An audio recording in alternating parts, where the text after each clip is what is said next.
my name is Paula Carozzo. I am an inclusive activist, disability activist, and a disabled content creator looking to create awareness on all things disability, inclusivity, identity, and diversity. And I have emerged onto the Web3 space with a Web3 project representing identities and disabilities called Inclusive Collective.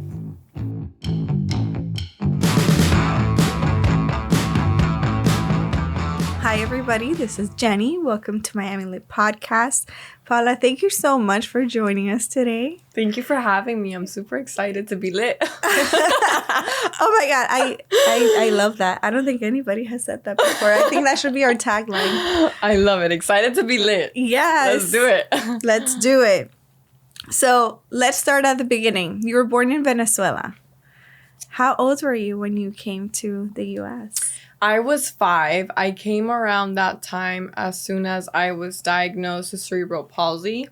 For those of you who don't know what CP is, it's a condition caused by brain damage that affects your ability to move, maintain balance, posture, anything that has to do with your mobility.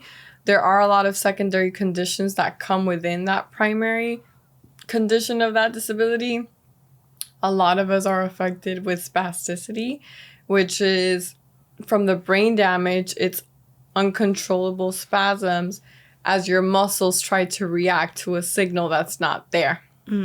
So that, in a way, is also what kind of causes the problems with movement and posture, because you have muscles trying to act to those signals, but they're not directly connected. Some people have issues with speech, some people have cognitive disabilities, etc., all from CP. Wow. And you were 5 when you were diagnosed. I was 5. I was diagnosed actually from a malpractice, from a surgery in Venezuela, from a tonsillectomy. And then What is that? Tonsil removal. Okay. Yeah. So I started acting up, and then my parents decided to take me back. I started acting up around 2 weeks after the surgery. My parents thought it was super weird because your symptoms weren't your average, like, sick kid symptoms. They were like, I was losing my reflexes. I was sleeping too much. I had lost my appetite. It was evident that some of the symptoms were more neurological than just your average cold symptoms. So my parents decided to take me back into the ER to kind of check in and see what was going on. And when I got to the ER, they had no ability to really see what was going on. They just saw that there was brain damage, and they didn't want the brain damage to persist. So they induced me into a coma for about 5 days. Everybody's face when I say that, they're like, my hands are sweating just listening to your story. Yeah.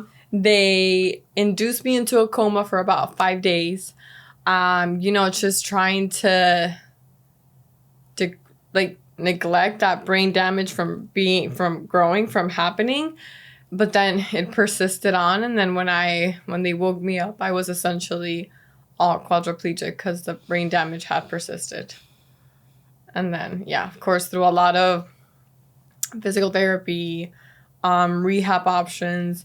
Thing was, in Venezuela, I wasn't even fully diagnosed until we came to the US, because doctors just had no idea what was going on. So, they would try to check in and see what was really happening. First of all, the country itself didn't have the resources, being a third world country. And second of all, it was just a back and forth with, the hospital and secondary doctors trying to see what was going on. So I was fully diagnosed when we came to the U.S. in search of advanced treatment options. Right. Thank God that you were able to come here and continue treatment. Yeah. I think that's such a huge part of why I'm here, because we were able to immigrate, because a lot of people just don't have the means. And not only financially, a lot of people just don't have the mental capacity to think ahead. Yeah. And it's a huge step, because not only are you are you dealing with something that's afflicting you, but then you have to change your country, the language, everything, the culture. Yeah, everything. I would say our immigration story wasn't one that was sought. It was just one that had to happen. Right. You know, we were pretty set in Venezuela, and then I get sick, and my parents are kind of sitting in a situation where it's like, well, we have everything set here, but we still have to go. Yeah. Like, it wasn't your current immigration story where it's like, we need to drop and, you know, and run. Nothing matters except your health. You know, so it was pretty crazy how it all happened. It all happened within, like, 3 weeks. You know, I wasn't like, let me plan a move in, like, months ahead. No, I was like, we're stop, dropping, and rolling and moving. Do you remember arriving here? I remember very bits and pieces. I was 5, so I wouldn't say I had the most cognizant memory. But, you know, I remember the most emotional experiences to me, which was, you know, arriving to school and, like, just getting here and buying uniform. And, you know, it was more of, like, doing things that I would do in my own country, but in a different reality. But, yeah, I do have some very vivid memories, but I don't fully remember everything. Have you ever been back to Venezuela? I've been back, but like about 3-4 times ever since I left. And how was that experience? I mean, the country's very inaccessible for people with disabilities. So it's not, you know, Latin countries are just not my thing because of that. Every time that my friends are like, let's go to Mexico, I'm like, rather not, thank you. Or like, let's go to Peru, I'm like, nope. You know, because it's just like thinking that the trip is going to be more of a struggle for me than an actual, like, vacation or an adventure. It's just, I'd rather stay in the U.S. where I know that more or less, you know, even if it's not the most ADA compliant situation, there's something that I'm used to. Right. You know, so I don't really do Latin countries because of that. Nor Europe. It's like, Europe either? Well, when I went to Europe, it was pretty inaccessible itself, too. Yeah. So, yeah. Huh. I never thought about that. I mean, Europe is pretty accessible in your big cities, like your London. Right. Your Paris. But, yeah, there's, like, a lot of things that can get better, and that's why I should stay in the U.S. Okay. That makes sense. Yeah. And, I mean, we have such a big country here. There's so much to explore and do. Yeah. Which I feel like, especially here in Miami, we don't consider the U.S. an option. I don't want to speak for everybody, but I think the majority of us, like, when we think about getting away, the U.S. is, like, at the bottom of the list. Yeah. No, and every time I've been traveling a lot recently for my career, and, you know, when people ask you, where you're from, I'm like, Miami, they're like, oh, you're from Miami. I'm like, oh, what are you trying to say with that? You know, I think people also feel that we're kind of outsiders and not really part of the U.S., so I totally agree with you. That's one of the reasons why Miami Lit happened. I was telling you before that it was a literary magazine a couple years ago. That's how the idea came, because we would travel, and I noticed if we would say we're from Miami, we would get, like, mixed reactions, but they were usually like, oh, okay, what's wrong with you? You know? Yeah. Whereas if I would say, like, oh, I'm from Cuba.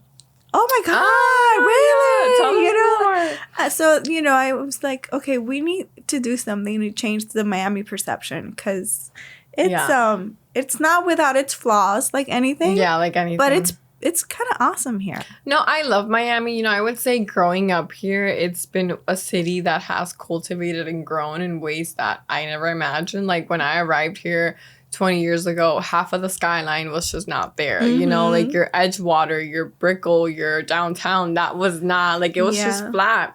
La Calle Ocho. None of that was there. You know, so obviously seeing it flourish and grow, I think it's beautiful. However, we've had a huge downside with COVID and all the increase of prices. You know, that's something that's affecting your locals a lot. And then your locals are having to move out because they can't afford the city anymore. So I really do think that if we keep on at this pace, Miami's going to become this, like, investor city more than your local city to what it was. And a city should never kick out its local people. No, I mean, those are the people that built it, you know, that made it what so many are attracted to today. Exactly. So I agree with that wholeheartedly. There needs to be some sort of balance. Yeah. For sure. I agree. But going back to your immigration, how do you think being an immigrant has impacted you and the life you lead today? You know, I think immigration has played such a big role in everybody's life. We all have a different immigration story. You know, there's not one. I mean, there's ones that are alike, but there's not one that's the same. Mm-hmm. You know, and I think immigration stories really root to end goals and why you're here. Like, for example, my parents came here for me. You know, but it was something that they wouldn't have done if I would have never gotten sick. For all we know, we would have still been in Venezuela. So definitely, I think my immigration story really opened me up to what an American country can offer me that my home country couldn't. Yeah. And that's not only in equity and like just rights as a human being. It's more of like how I have grown in to create this space, you know, growing to create this community of people who feel the same, and how I've been able to create a career out of it as well. I think it's like I think that's like my immigration story right there more than anything. Yeah. And it's beautiful because like you mentioned, who knows where your life would be today if that change hadn't happened, you know, but here you are living an amazing life, setting such an example. You're such a role model. So let's talk about your professional career. Okay. Yeah, because that's very the most exciting one. Everybody loves that part. Everybody's like, so are you a model? What are you? I'm like, I'm everything, honey. I'm just representing. Well, that's why I love it, because you really are everything. And you do it with like the most gorgeous smile on your face. That's just part of being Gemini, doing everything. You're a Gemini. So when is your birthday? I'm June 7th. Oh my God. Gemini. And then I'm a Leo ascendant and Libra moon. So that explains a lot of why I've chosen the career path I have. Yes. And immediately tells me why I liked you so much when we first spoke. Yeah. What signs are you? Well, I'm a Virgo, but a lot of like the important people in my life are Leos. Okay. My grandmother was a Gemini. Her birthday was June 15th. Okay. Yeah. So yeah, June babies. June babies. Yeah, Geminis are cool. I mean, we're like all over the place scattered, which explains why I'm doing 1,000 things at once. But that's the way I distribute my energy the best. Yeah. I can't be doing one thing at once. Right. You know, that depletes my energy. Exactly. So that kind of explains why I'm like all over the place in my career. So. Yeah. So let's go back to your. I totally got sidetracked. Sorry. Let's go back to your career. How did you end up being an activist, role model, all the things? All the things, all of the above. I went to school, FIU, go Panthers, for PR and business. And, you know, Miami being this beautiful city that it is, the lifestyle niche, growing in fashion, it's always been hospitality. But I started to work at many agencies that focused on hospitality, dining, fashion, celebrities, entrepreneurs, all of that. And I remember I was working at some of the best agencies at one point, and I was like, this is getting boring. This is getting boring because, again, going back to like the Gemini, it's like you want to do so many things at once and you want to be everywhere, and doing one thing bores you. I was pitching clients out to the media all day. All day. That's all I did. That's all I did. So I really, you know, I got the sense that I wasn't satisfied. And then besides that, I wasn't fulfilled. That's a big one. I wasn't fulfilled, I was like, so this is what this job is about. Just sitting here, repping these clients' brand, repping their persona, and this is what you're going to do for the rest of your life. So for me, that was like a big identity crisis moment. That was like my pre-50, because I was like, what am I doing here? You know, I was like, this is what people kill to like do for the rest of how boring. You know, I was like, what? And then I think as a creative and as an entrepreneur, you're kind of always like stepping out You like getting of the out box. of the box. You know, you're Exactly. like, this is boring. So when I start feeling like that, I start sucking at my job. And when I start sucking at my job, there's an issue because I am nobody to come into work and just not give my 100%. And I felt like that in every job I had. You know, there came a point where I was like excited. I was like, yeah. But there came a point where I was like, I don't know. So I really, you know, I was in my desk one day and I was like, I really started taking key at the clients I had worked with and the people I had worked with. And I was like, you know, it's been all luxury. It's been all the most expensive things. And I was bored. I was like, you know, I don't know how people stay in this for so long. And then I really thought, I was like, you know, I haven't had one client with a disability. I haven't had one client that's really... And I was working in the moment where fashion brands thought being diverse was including Black in the runway. And they were like, I'm diverse. We did it. Thank you. That's it. Check us. Check. We're done. That's so true. So I was like, you know... And then I thought to myself, I'm like, how... I always wanted to emerge the blogging space and like that whole influencer realm, but with a twist. I wasn't going to blog about my clothes. I was not going to blog about my hair, no matter that it's purple right now. It was brown when I started. I wanted to blog about what it was like to live with a disability. You know, I wanted to speak about the misconceptions, the taboos, you know, everything that was wrong and what it really is like, especially coming from a Latin woman who had done everything right in her life. I went to school. I was a good kid. You know, I had checked all the check marks already. But I was like, you know, I don't want to fit into the mold. I want to break the mold. And I've been breaking the mold since I was diagnosed. You know, I was a little girl walking with like braces and a walker and in a wheelchair. So for me, looking different was never like bad, I guess.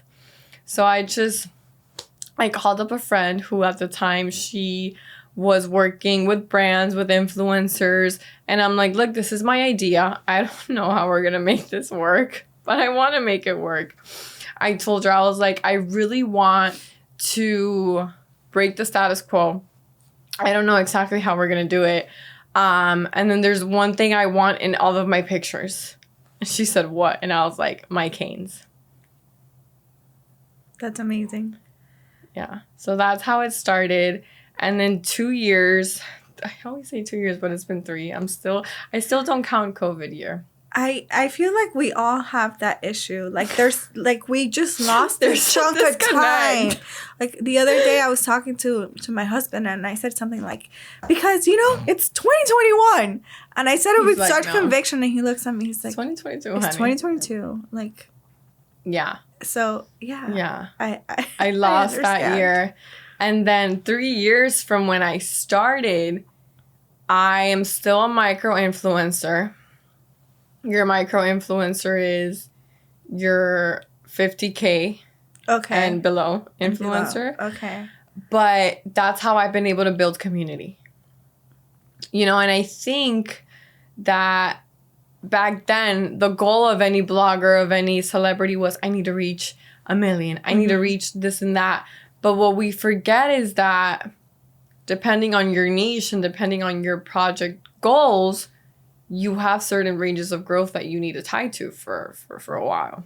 Right. And I think for me, staying at a low follower count has been my biggest asset because I kind of keep people there. You know, I just always keep them there in the know with what I'm doing, what I'm talking about.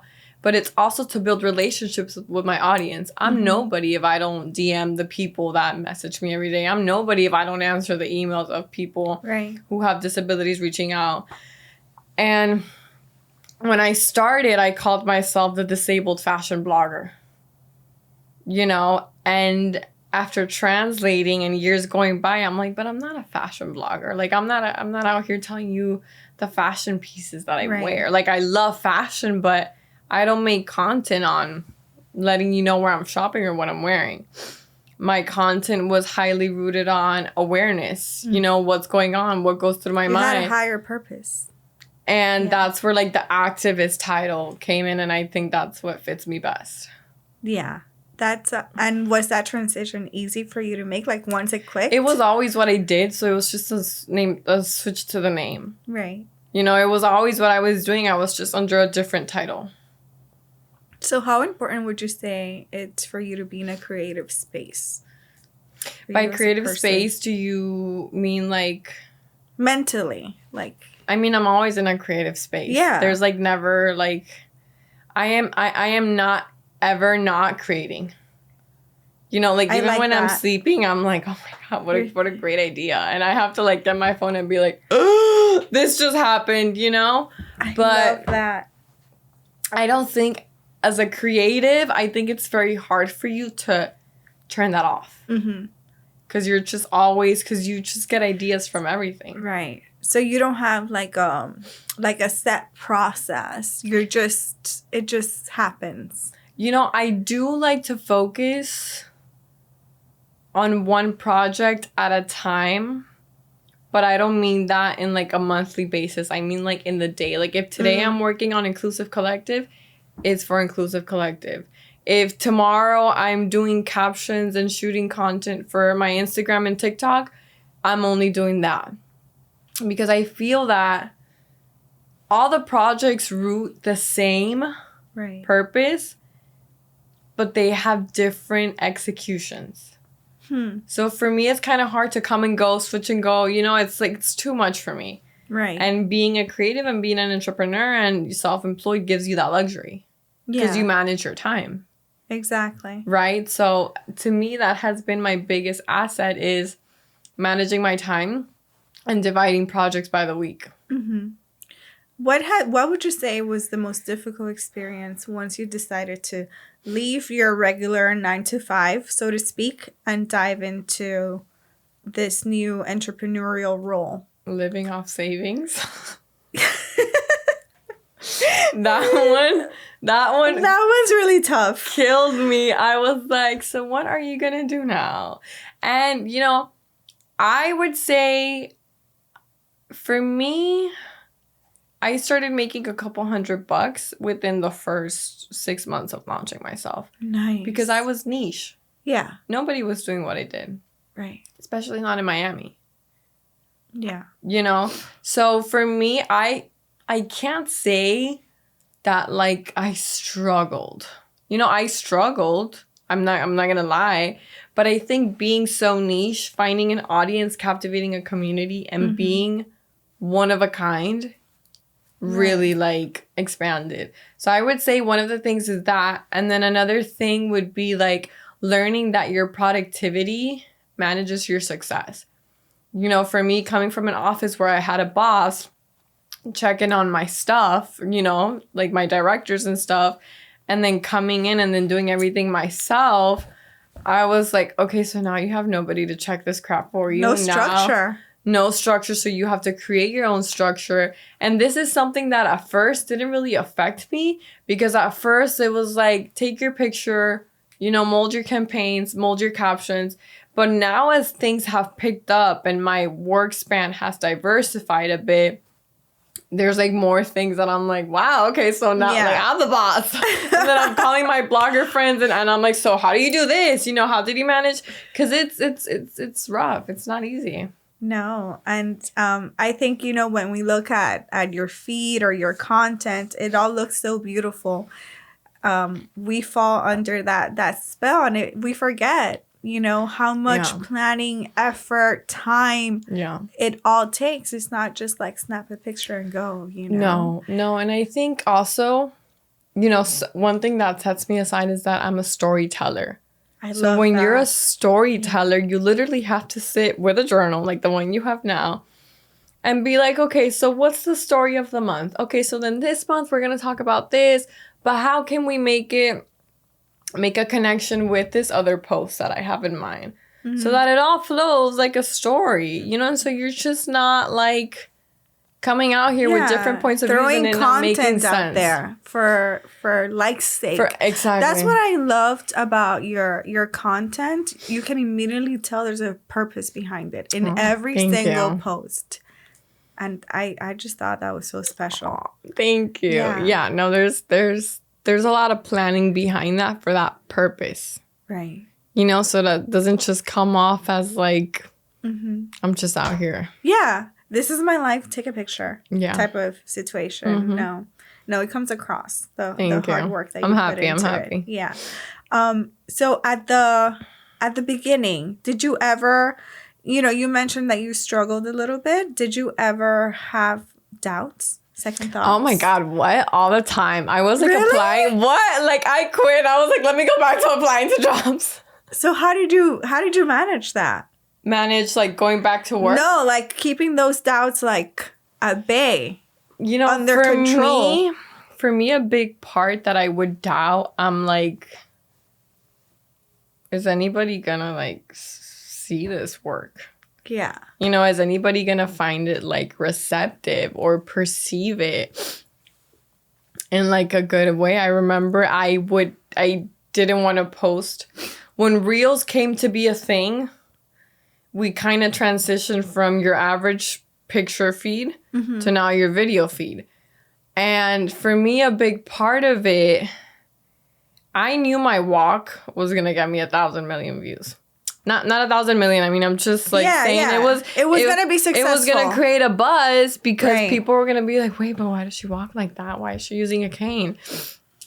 And for a big part of my life, and even on Instagram when I launched the space, there wasn't much video. So people thought the cane was a prop.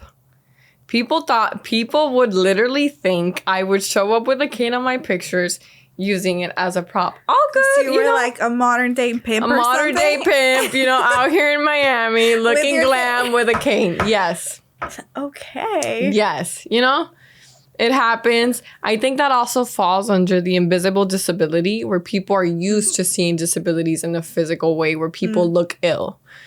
So here I come like this girl, this 25-year-old in Miami with like little shorts and walking with a cane. Who is she? We don't know her. She's just using it as a prop. Whatever. So then when Reels come out, I'm like, I know I have to come out in a reel walking, but I hate seeing myself walk. Really? I hated seeing myself. You still? No, it's like, good. Now there's so many videos of it that I'm like, let's just make more. Like it's. I love your walk, by the way. Oh, thank you. It's like a badass walk. If no one, I'm sure people. It's a pimp People walk. have seen Paula walk, but if you haven't, you need to go check it out. Check it out because you have like a badass walk. I love it. Thank you. So then, I feel like when Reels came in, I'm like, fuck, now I have to come out walking. Yeah. And not only to get views, but to represent a community of people that walk the same way or are also fearing and embarrassed of how they look. Yeah. So I feel that a big part of me was also like coming in with my own doubts and being like, you're a community leader. This is what it takes to be a community leader. You just have to get the damn job done. A lot of my mentality, and this is going way back to like childhood experiences, has been to like be cold. This is what you have to do. This is how you're going to get it done. Just do it. You'll cry later. Tough love and everything. That's it. Right. And a lot of that comes from like growing up with, a disability and being faced in a world where people don't understand, judge you, and you kind of just have to toughen up in the moment and be like, I'll cry later. Yeah. So for me, I would say that's been one of like the biggest things. Now I'm over that, of course, because there's just so many other things going on that I barely have even time to like think about how I walk. But that also shows that like we passed that. Like we outgrew it. And so I just can't even begin to imagine how many people you helped through those little videos of you walking. Yeah. It must be I always thousands, if not millions of people. Yeah. I always say being in this creative space, it's nice. You get to work with top brands. You get to earn a lot of money. But I think one of my biggest paychecks is like when I receive a DM and people with disabilities message me saying things like, I'm one step of, like, not being embarrassed to walk with my cane. Because, like, I saw, and I'm like, yes, queen. Yes. Go get it. You know, I think... That's a fulfillment that doesn't come in a paycheck. Exactly. And I think it's important because as disabled beings, we've lost our sense of value. Because we live in this capitalistic society where value is measured by how much you make money-wise. Yeah. So then when you try to translate that into a being that can't produce the same amount because we just live in a body that works against us instead of for us, or we have a condition that doesn't really allow us to give all we have, you know, that really gets to you. I'm sure. How did your parents handle or help you become so strong mentally when you were a child? You know, it's funny. People ask me that. I don't think they ever give me a choice to not be strong. Then that's exactly how they handled it. So, and for me, it's like they always put me in situations that people without disabilities were facing. You know, your sister's doing chores, do chores. Your sister's getting an award and she's climbing on the stage, climb on the stage. I don't know how you're going to do it. It looks like there's a rail there, but you're going to do it. You know, so for me, a lot of it was injected. Right. Like, I never had time to think about, oh, should I be confident about this? Oh, should I be like, I was just throwing myself out there like a little disabled girl, you know, at 10, just doing these things. And, you know, I think that really speaks more on them. Absolutely. Than it does on me. Because as a kid, you don't know what the hell's going on. You know, you're like, okay, well, I guess I'm going to school. Bye, mom and dad, whatever. Right. But... you know, it did have its repercussions when I grew up and I was like, I'm just this tough woman. Mm-hmm. But it's not always good because when I need to soften up, I don't know how to. Oh, wow. You know? Yeah. Because it was always go. I didn't think about that. Go. And then at moments where I'm like, okay, but I need to cry, it's like, you'll cry later, Paula. You'll cry later when you have time. Yeah. You know, so for a big part of last year and this year, ever since COVID hit, I'm like, I really think I need to give myself a moment to learn how to be soft with myself. Because I've never allowed that. I don't know how to. And it's taken psychologists, astrologists, quantum healers, tarot card readers. Oh my God. So you're into tarot? Yes. I have to introduce you to someone. Okay. I'm excited. Is she good? Is she good? Yeah. Amazing. Okay. Shout out to Bex Cardsey. Bex Cardsey. Okay. Yeah. I have to introduce you to her. You're gonna love her. She's another badass. She's accurate. Amazing. She's on point. Oh my God, yes. I love it. And it not so much that she's on point, but the way she goes about it. She's just so knowledgeable about, I love it, not just the cards, but about human nature. I love it. You know? She's incredible. I could sing her praises all day. But yeah. I love it. I have to introduce you I want to meet her. Because she will love you. You know, and everything that you're doing. So anyway, we got sidetracked again. Sidetracking, but if you need a tarot reader, contact Jenny. She knows. Yeah, well, she's been on the podcast. Oh, okay. So she's she was here for an episode. We had a lot of fun and people really enjoyed her episode. Yeah, her episode did really well. I love that. Yeah, she's been in Miami only for a couple months. She's from New York. Oh, okay. Yeah. That's how you know she's badass. She's like well, not only that, but she's been through so much herself. Like she was recently, not so recently, but she went through a divorce, career change. She was the creative director for Playboy and Nike, and all of a sudden she was like, this isn't fulfilling to me. What's her name? Her Instagram handle is Cardsey B, but her name is Rebecca. Yeah, I feel like I know her. She goes by Bex. Okay. I feel like I've heard of her because I have a couple friends who have been playmates. I don't. So maybe. Yeah, she worked for Playboy, yeah. Could be, yeah. She was a couple years ago, so not recently. She was a creative director for them. Okay. But anyway, she walked away from everything to, like fulfill her passion. You have to. I feel like it's so important for you to, like, life speaks to you. Yeah. You know, life is like, get out. Get out. And that's one thing I was feeling when I launched this space. Life was already telling me for a year and a half, it was like, get out. Get out. I can so relate. Yeah. Yeah. And you try to rationalize and you're like, no, but I have a good paycheck. This is safe. This is my comfort zone. Yeah. But there's just, that fulfillment. It doesn't come in the paycheck. No. And sometimes that's what you need the most. So, it's interesting. So we talked about the most difficult experience. What has been the most rewarding experience? And you kind of alluded to that a little bit. But what has been the most rewarding experience through for me, venture? A lot of it has been to be able to change people's perceptions. I feel that people, and maybe I'm wrong, but people see a very superficial layout of my job. Right. They see the picture, they see the reel. And while I do hope that many people like you see the purpose behind it, 80% of the people aren't. 80%, oh, she's really? Okay. I mean, that's just what I think, but I'm a huge skeptic, so I don't know. But I feel that a lot of people just think it's for clout. Just kind of think she's another model, and that's all fine. But I think the most rewarding part has been to be able to change people's perceptions. And that's been people like you, that's been brands, that's been getting up on Miami NFT week and speaking at a panel.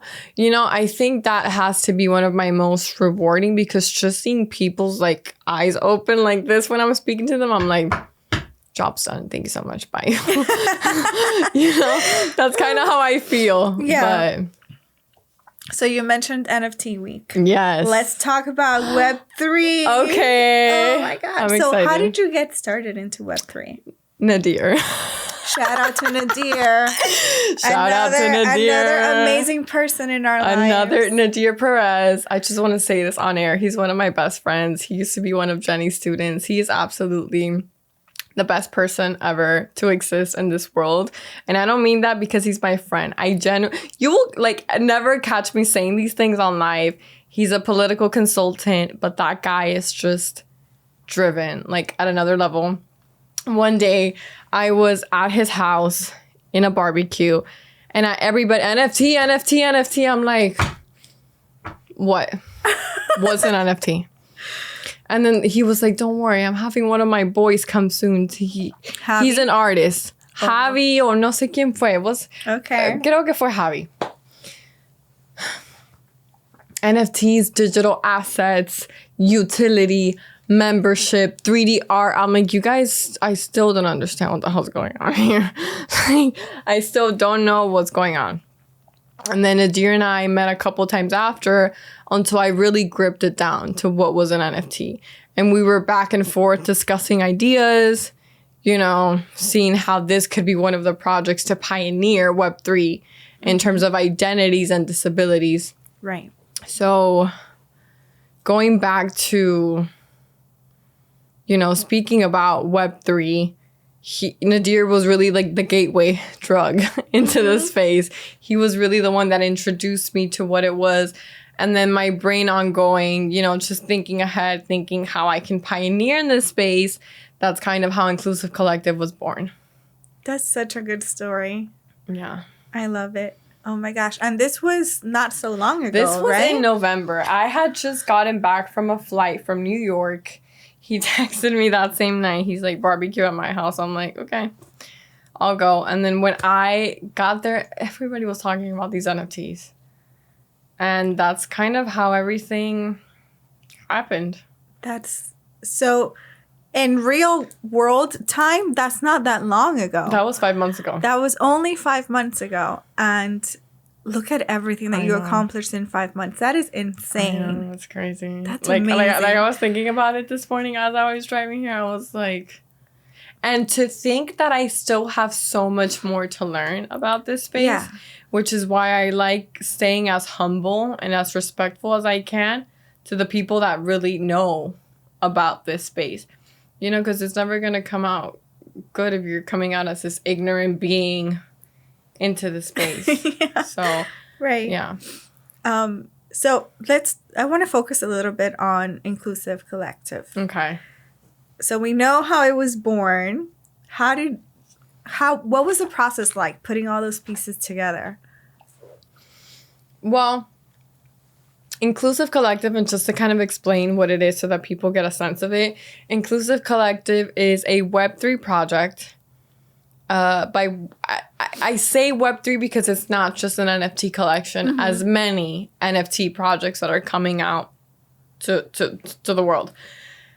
It's a Web3 project to represent identities and disabilities in Web3, right? With that goal, we have one of our first projects included in Inclusive Collective, which is the NFT Collection, which that is what's kind of what we feel would be the gateway to gripping on our Web2 community, transporting it to Web3, because we're going to have a lot of events within that NFT sale and by gripping over the Web2 community. Our NFT collection is composed of 10,000 NFTs with 400 variations of different identities with disabilities. Right. So you're going to have your Paula with her cane, but with a bipolar and schizophrenic background in the back. You're going to have your Paula in a wheelchair with a anxiety background in the back. You know, we're really trying to play the role of expose and portray the story of intersection and how all that plays a role in how we've come to be seen on Web 2. That is so interesting, yeah. So within that collection, we're looking to obviously make some noise. First off, by already representing different identities and disabilities in Web 2, something that we're now seeing in Web 3, something that we're now seeing in Web 2. So all the years that it's been taking me to expose myself and to get myself out in a Web 2 world, it's taken me 5 months to do in a Web 3 world. Why? Because Web 3 allows you to pioneer and own your own creative and digital assets. You know, so I think people don't really understand or see or appreciate what's going on with Web 3. And a lot of people kind of just, you know, that's just the thing right now. Yeah, it'll die down. It'll die down. Yeah. And while it might die down, I think it's going to have its relapse phases coming in because people are not going to stop dropping projects. People are not going to develop and execute projects just because you're stuck on Web 2. I'm not going to stop making money or stop making an impact on Web 3 because you want to stay on Web 2. Yeah, exactly. There's a whole bunch of people that are going to want to come own and create those assets with me to start making money somehow, something that for people with different identities and disabilities, it's been extremely hard to in today's consumer society. Right. So that's a part of it. And then, of course, within the NFT collection, that will be like the primary gateway to Inclusive Collective. We're going to have several events where you can use that NFT as a token to give you certain rights to participate and be part of the Inclusive Collective community. Are these like in real life events? So we want to do some IRL events. I love like coding, like, you know. Sorry, guys. Crypto ain't bullish. I'm not that hip yet. We do, but our biggest and main focus right now is donations. Okay. So it's getting part of the proceeds of those donations and sending them out to organizations that focus in real life on Web 2, on disabilities, identities, marginalized communities. But then our biggest part of the project up to now, and where the token, your voting right, will come in, is through the hackathons. So hackathons are kind of like engineer, software developer events where all these people kind of gather, come in, pitch us ideas on projects they want to launch. But of course, our projects would kind of be, how are you looking to make Web3 more ADA compliant? You know, how are you looking to make Web3 more accessible? Right. What's your idea? Pitch it out to us.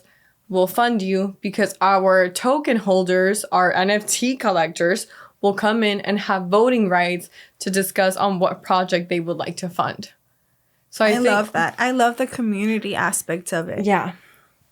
Yeah, I would say this is one of the, not like the biggest project, I should say it's the biggest, it's my project. But I would say it's a project that's, I'm not even concerned about the money I'm going to make here. Mm-hmm. Like, I haven't even spoken to, like, we have price points, but I'm like, guys, like... You understand that there's a way bigger purpose to it than just the money. And the fact that I can pioneer in something that I've had to work day and night for, and I'm not saying I'm not working day and night in this, but it's a lot harder when you have media companies owning you than when you're kind of owning and executing everything on your own and making it happen.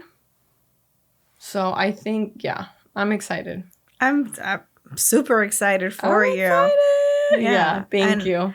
I actually think that your project is going to help the skeptics in Web3, if that makes sense. Yeah. Because your project is so geared to a higher purpose, which a lot of projects are, but yours is palpable, if that makes sense. Yeah. You know? So I really think that it's going to help people understand more. So that's like another layer to it. No, and what gets me excited the most is like how I see it. I'm like, Web 2 is now catching up on being ADA compliant, and people are still updating their websites to be like for the visually impaired and for the audio impaired. So I'm like, why am I going to stay in an era that never included me? Not because they didn't want to. I'm not going to say that everybody was just reckless and, careless about our beings. But if I have the chance to do it myself, why not? Exactly. Why am I not going to do it? And I feel like being a pioneer is kind of like in your essence. In my lane. Yeah. So why not? It only makes sense, know? No, I'm excited. I think I listen a lot to like people within the industry, and Gary Vee is like one of my all-time. I know some people have their opinions about him, but he said it. He's like, these NFT projects are either going to make or break your career. Yeah. And I'm excited to see what we can make out of it. So how can people get involved with Inclusive Collective? As of right now, because we are in like the starting stages, you can follow us on Inclusive Collective on all of our platforms. We have Instagram, Twitter, TikTok. We do have our website up. It's actually linked on our Instagram, but we aren't minting until like July. Okay. So we did start the marketing phase now, to start developing the connections, relationships, the buzz around it. But yeah, as of now, I definitely say stay tuned because I've mentioned more things than I should have. Sorry. But yeah, I would say just follow us and keep up to date and see. Start engaging with the community that you're building. In Web 2 still and go from there. Exactly. Yeah. July's around the corner though. I know, girl. I'm like, excited for you. I'm like, oh, July, whatever. And then I'm like, it's around the corner. How was it building your team? Because this takes a lot of effort. So the funny part, and to me, this is how life aligns you. Yeah. Nadir mentioned it. Nadir and I were in talks for about a week. Then one of my good friends messaged me. He's like, do you know of anybody doing marketing in the crypto NFT space? And I'm like, these people keep talking about these NFTs. And like, it's coming at you from all directions. I'm like, I still don't understand what you're saying. So I called my friend up. And I was like, dude, I don't have people for you in marketing in the Web3 crypto, whatever the hell you guys call it. I'm sorry, but can you please explain to me what this is? And he was like, okay, so this is what it is. This is what it's for. I recently launched my collection and it's sold out. I'm like, what do you mean it's sold out? Like, what are you talking about? And he was like, yeah, we sold out for a couple, this and that. And I was like, and then I was like, this is my idea. I don't know if it works, but do you think this has potential? And the idea I pitched out to him was creating characters with different identities and disabilities. And he was like, let me call you back. And I was like, okay. 2 minutes later, he's like, okay, I have the team. We're starting to develop everything. I'm like, what are you talking about? That is amazing. I was like, what? And then I was like, I need a rundown. And this is just like me coming in and really explaining everything to you, because I think Web3, people make it as this super difficult thing to get into. Mm-hmm. And while it can seem complex, I feel that if you put in the time, if you do your homework, and if you research, you'll be good. And if you have like a network of people to ask questions to, etc. So within like a week and a half, we were already developing the characters. You know, we were getting ideas in and out.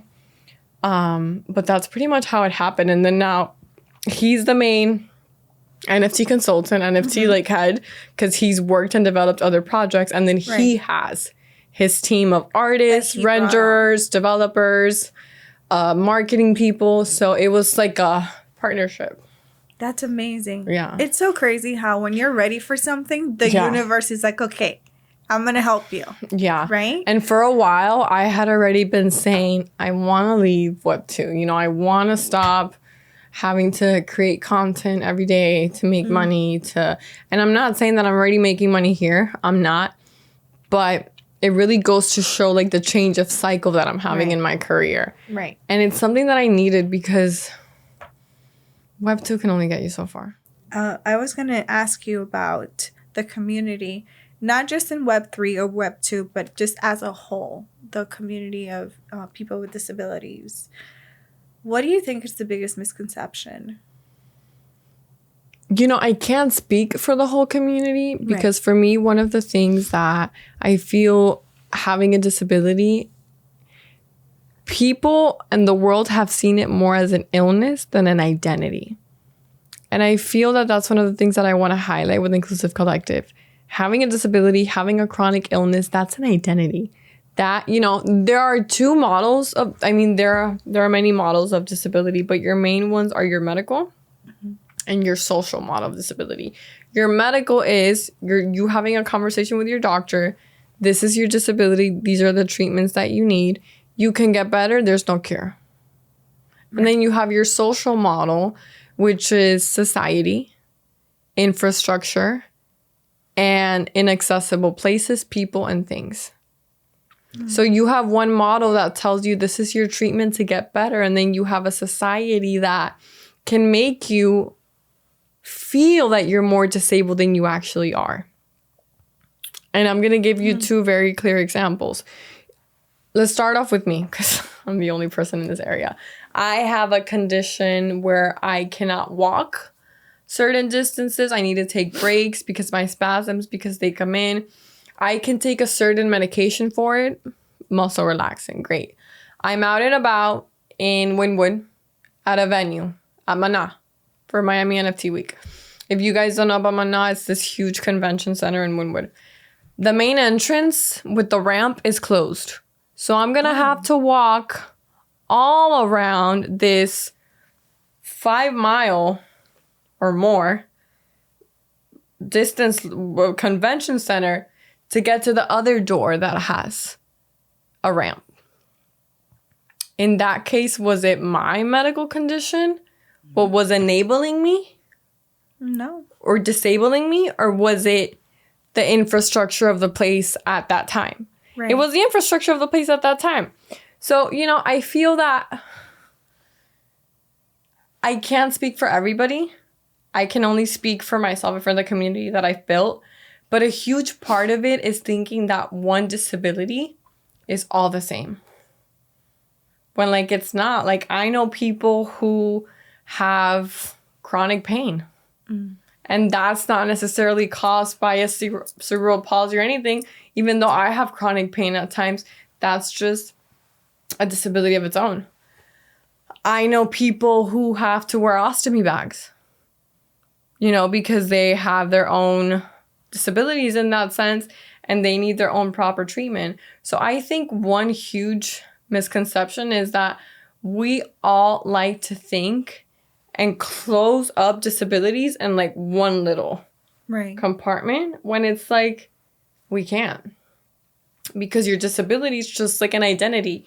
They change with who you're with. They change with where you are. They change with how intersectionalized you are.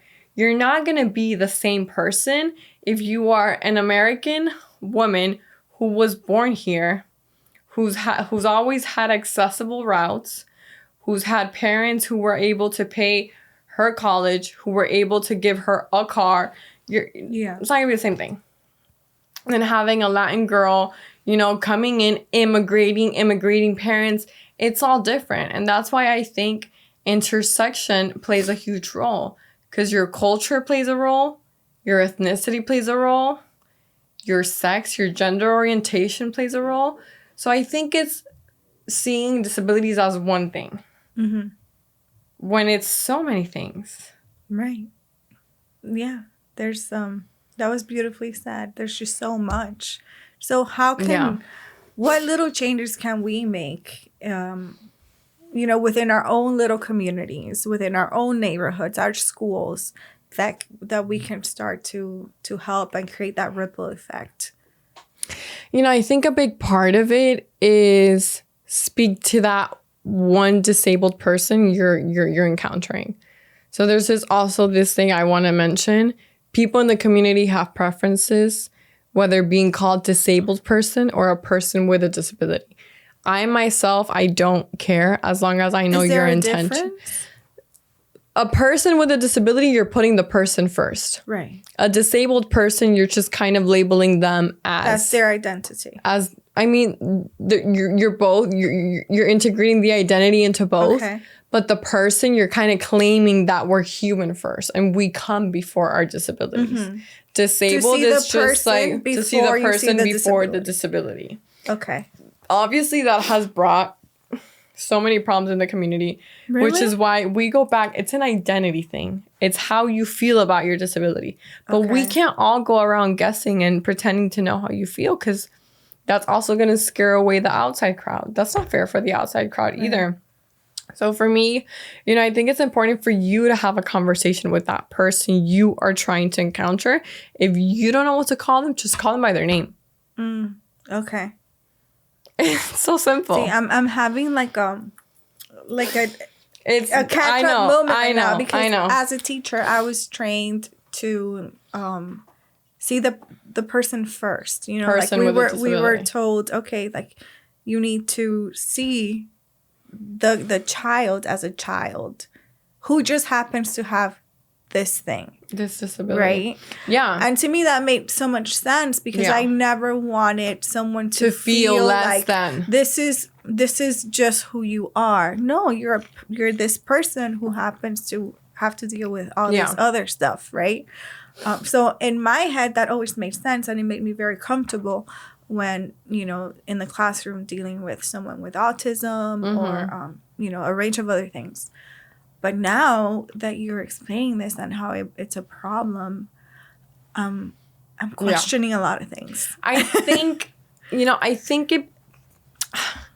don't want to say it's I would say it's a topic of conversation in the community that I see as a problem. Right. Because once the community can't decide on what they want to be called, and which that's fine. Again, we're going back to the huge identity factor this plays out. It's your job to educate people on what you want to be labeled as. Because nobody's going to know. We're not walking around here with stickers on our forehead. I'd rather be called disabled person. We're not, you know? So for me, I think you can call me either, but what matters is your intention. You know, are you calling me, that person with a disability in like a disrespectful tone? Because then for that, just called me a disabled person in a respectful tone. Right. You know, so I think once you're comfortable and confident with your nature, it's like both mean the same thing. Yeah, that's why I'm having trouble like understanding, because it sounds like the same. So I'm like, oh my God, I'm so ignorant. I don't get it. Both are the same thing. It's just a matter coming down to the person. Right. You know, would you rather be labeled as, and if they don't ever mention it, you don't have to mention it unless you have a closer relationship with that person. And you can say, you know, this one time I was talking to this one girl on the podcast. She mentioned this. Do you have a way to go about it? But if not, a person's name is perfectly fine as well. That's what I always say. When in doubt, just call them by their name. Yeah. That's it. That's it. Wow. Yeah. There's just so much that the rest of us don't know. Yeah. And would never think that it would be an issue. That's what happens with marginalized communities. There's just so much intersection, so many experiences, and so many identities within what you ever think a human can sustain, that all those topics come in. Wow. So this makes everything we are doing that much more important. No pressure. No pressure at all. No pressure. You know, working hard. It's all on you. I'm kidding. Yeah. But no, all jokes aside though, what you're doing is just extremely important. You know, thank you. For not just girls, everybody. I was going to say for girls, young women, older women, you know, it's nice to see someone like you in the world that's making it happen and being so strong and such a role model. Thank you. I feel like it's my life mission. So when I do it, I don't, and again, this is going back to me being the cold person that I am. I'm like, we just have to get some things done here. Yeah. And that's why I kind of come in and I'm like this, like, and like, I feel that a lot of people see the energy in the Instagram. They're like, whoa, this girl's like with all these canes and now she has like purple hair. Oh my God. No, I love it. You're a force. Thank you. Yes. Thank you. But I feel like it's been something that's had to get done for a while now. I agree. Yeah. What advice do you have for anyone struggling with their disability or just life in general? I would say let time do its thing. Patience. I think patience and knowing how time works is key. I've been on panels, I've been on seminars where people ask me, how do you deal with people with disabilities who come up to you and tell you, okay, so I already outgrew my disability. What's next? And then how do you deal with those who say, I'm still hiding. I still can't walk in public. Or I still can't roll on my wheelchair in public. And I tell people, in the position that I'm in, I have to be neutral to it all. I can't tell you, get the fuck up and walk. Why are you still there? Yeah. Because I went through that. And I know how difficult that can be. Right. And the only thing I can tell people is you heal when you give yourself the space to heal. That's like pretty much it, because I speak to people who are overcoming their disabilities all the time, just how I speak to people every day who are still hiding it. And I feel like it's important, at least for me, to find a middle ground to be able to be there for both sides. Because if not, then who am I? Yeah. So I feel that healing time and patience, my healing times have not been the same as yours, considering that you don't even have a disability. You've had your own experiences in life. You've had your own healing times. And whenever it's your time to wake up and come out, there's a world out there waiting for you. Yeah. We're gonna, I feel like we need to turn that into a quote. That was, you gave me goosebumps. Yeah. That was amazing. So I have to ask you, what's your favorite book? The Bell Jar by Sylvia Plath. Oh, no one has said that. I'm a Bell Jar girl. I love her. I think she's one of the most ridiculous, like amazing, like I don't even have words to describe her. Yeah. On how like good her writing was, and just like, I don't know, like her life. And I was like, Sylvia, like, what happened to you? There's just so many things. I'm a big book girl, so I'm going to throw in a couple in here. I think Think, Grow Rich by Napoleon Hill is also a very good book. I think it's a very brainwashing book, but if you're able to get a sense of what he's really trying to tell you, right, you get the grip of it. And then another book is, I know you asked for one, but like no, I love books, so I'm here like, go to Barnes and Noble now. I always ask for one just because, you know, one. Yeah. And then when people give me a list, I'm like, yes, yeah. I'm so excited. And then there's, this is a book in Spanish. They might have it in English. One of my favorite astrologers, Mia Astral, she's actually a local astrologer. Really? Relaciones. It's a book on like relationships. And she goes in like explaining planet by planet, like what her chart was doing at the time, what her birth chart was going through at the time, and how she was having different people come in and out during those time periods to teach her different things according to the planetary movements. That's amazing. Like, and I'm big on astrology, so that's like one of my favorite books ever. Wow. Did you do your chart? Oh girl, I'm like huge. Did you do it yourself or you had someone do it for you? Well, I'm able to go in my chart and understand what's going on. Okay. If I like look at it right now, like a monthly chart, but my yearly charts, I speak to my astrologer every like 6 months. Which is this person that you mentioned? No, this is like, yeah, I have another astrologer that I speak to like every 6 months. When shit hits the fan, I'm like, we need an appointment. Where you at? Emergency. Yeah. Oh my goodness.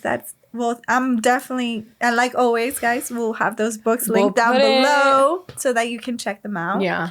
And any other future projects that you can share. You know, so right now and for a while, I see myself for the long run with INCLSV Collective. But definitely I'll be developing some cool stuff in there. So, yeah. Follow the collection. Follow us to see what we're up to. And this has been lit. Thank you so much. This was so much fun. Thank you. No, thank you. Thank you for having me. No, thank you for being here and for everything that you're doing and for being such a role model. And to everybody listening and watching, thank you so much. We're so appreciative of your time. Make sure to reach out to Paula for more information, more inspiration, questions, more knowledge. Whatever you have. I do say, though, email me because your DMs must be I mean, it's not even that. Is I don't even have time to like get through them all. So if you guys have like a serious question or a collaboration in mind, please DM. Please email me because just email me, please, guys. Yes. Can we link your email below? Yeah, of course. Okay, it's actually hello@paulacarozzo.com. That's like my perfect. Name, yeah. And we'll link it anyway. So thank you, everybody. We wish you an amazing day, and we will see you next time.